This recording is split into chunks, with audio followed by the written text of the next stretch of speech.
Why do we chase more money when research shows it often fails to deliver happiness? The answer lies in psychology. Our relationship with money reveals profound truths about human behavior, truths that can transform how we think about wealth and what truly matters. Dr. Daniel Crosby is a behavioral psychologist specializing in the connection between money and meaning. We live in this time when we have more abundance than we've ever had, and yet we have this spiritual, existential, psychological poverty, and some of that impoverishment comes from treating money as the end-all be-all, comes from treating money as liquid happiness. Dr. Crosby's observation about treating money as liquid happiness cuts right to the heart of our modern dilemma. But here's what makes this even more fascinating. We're often completely unaware of our true motivations. We tell ourselves stories about why we spend, but our actual behavior reveals something quite different. One of the things that you first learn about humankind when you start to study human behavior is that we are massively self-deceived. That the way that we account for why we do the things we do and why we actually do the things we do sometimes doesn't have a whole lot in common. And so we're always looking for royal roads to insight into why we do the things that we do. And money is a very clear descriptor of your values. A related concept is that spending money is a form of voting.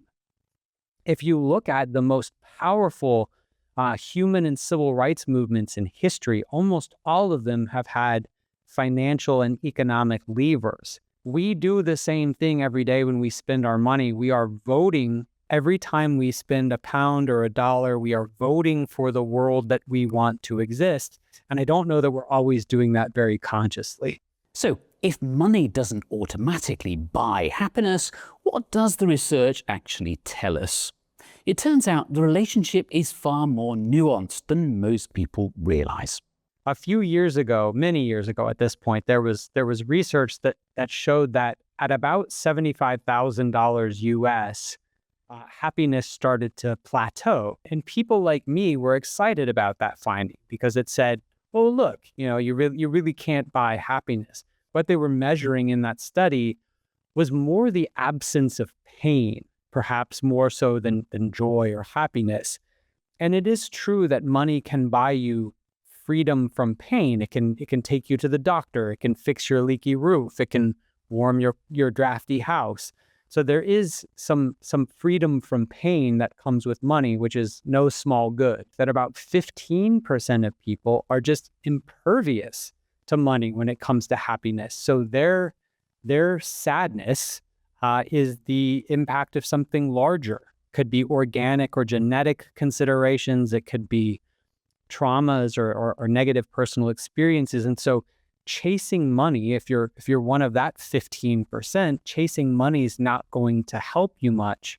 Whether it's automating good habits, aligning spending with our values, or avoiding temptation, small changes yield profound results.